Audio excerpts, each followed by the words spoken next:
There are 80,000 people of Somali descent in your state, but the president has been very focused, not just on them, but on you. In this extraordinary cabinet meeting, he said Somalis, quote, come from hell. They complain and they do nothing but bitch. Take a listen. These are people that do nothing but complain. They complain. And from where they came from, they got nothing. We don't want them in our country. Let them go back to where they came from and fix it. Thank you very much.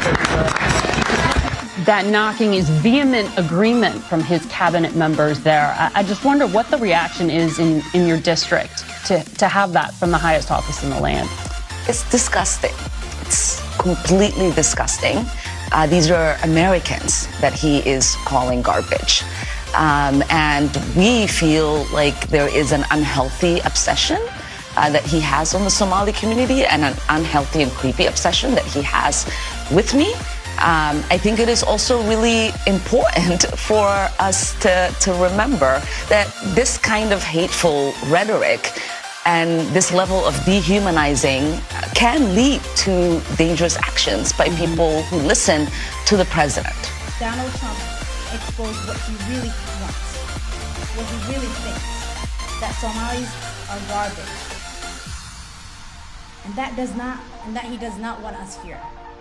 That's dehumanizing and hateful language, and a direct threat to denaturalize and deport American citizens like myself. And where are the Republicans now?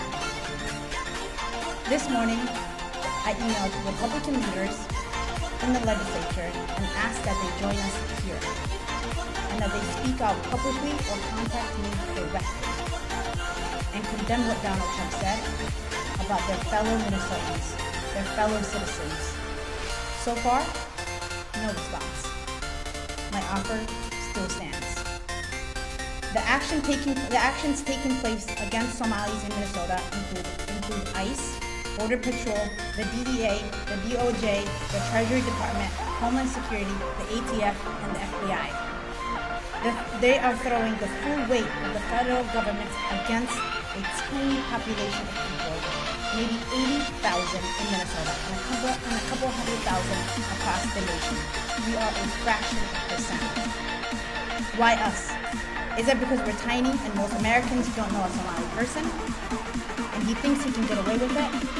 He can start with us, but it will not end with us. This is a defining moment in the history of the United States. We are a nation of immigrants and of rights, but only if we are brave enough to defend it. What we do now, collectively and individually, determines what kind of country we are.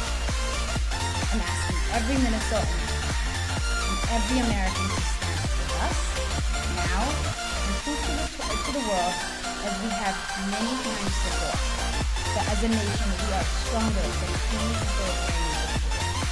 What you see is a visual representation of we have your back, and when you come for one of us, you come for all of us.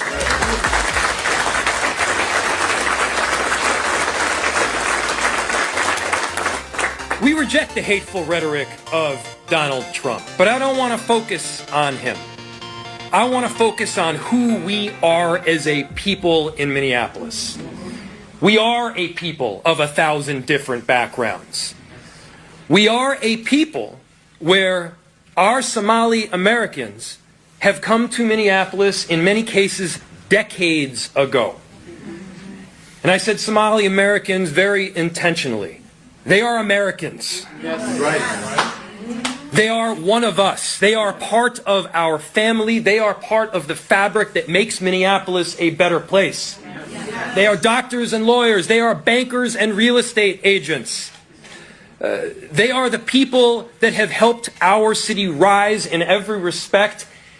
And what you got to know is that we're going to stand by them in every respect.